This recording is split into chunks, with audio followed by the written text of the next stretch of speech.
معیشت کو کھولنے کے لیے ہونے والے مظاہروں اور دباؤ کے درمیان اس وقت بھی جبکہ کووڈ-19 سے انفیکشن اور اموات جاری ہیں، مزید ریاستیں آہستہ آہستہ اپنے کاروباروں کو دوبارہ کھول رہی ہیں۔ اس کا تعلق توازن سے ہے۔ ہمیں معیشت کو بحال کرنا ہے، لیکن ہمیں لوگوں کی حفاظت بھی جاری رکھنا ہوگی۔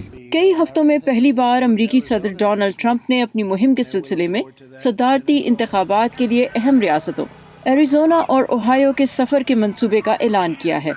یہ ایک ایسے وقت میں سامنے آیا ہے جب سخت مقابلے والی ریاستوں میں رائے عامہ کے جائزے صدارتی امیدوار جو بائیڈن کو صدر ٹرمپ سے آگے دکھا رہے ہیں۔ ٹرمپ کے کووڈ-19 کے بحران سے نمٹنے کا طریقہ کار اور خاص طور پر پریس بریفنگ کے دوران ان کے کچھ تبصرے متنازع رہے ہیں۔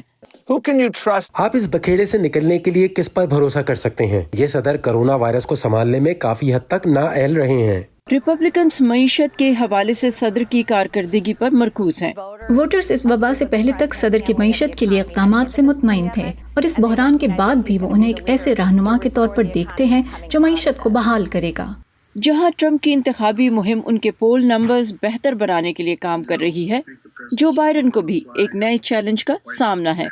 جو بائیڈن کے سینٹ آفس کی ایک سابقہ ملازمہ نے ان پر تقریباً 30 سال قبل پیش آنے والی جنسی زیادتی کا الزام عائد کیا ہے، جس کی جو بائیڈن نے تردید کی ہے۔ ایسا نہیں ہوا، انہوں نے پرزور طریقے سے کہا۔ دونوں ہی کی مہم کو وبا کی وجہ سے درپیش چیلنجز سے بھی نمٹنا ہے۔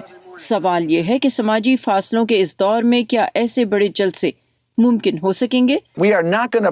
ہم ووٹرز کو خطرے میں نہیں ڈالیں گے۔ ہم ایسا نہیں کریں گے جب تک یہ مناسب نہ ہو۔ مجھے امید ہے کہ ہم 25,000 افراد کی کچھ اچھی ریلیاں ہوتے دیکھیں گے جہاں ہر کوئی حب الوطنی کے جذبے سے دیوانہ ہو رہا ہوتا ہے۔ فی الحال اس کی امید ہی کی جا سکتی ہے، جبکہ ہر امیدوار آن لائن مہم چلا رہا ہے، ایک ورچوئل دنیا میں۔ الزبتھ لی کے ساتھ صبا شخان، وائس آف امریکہ۔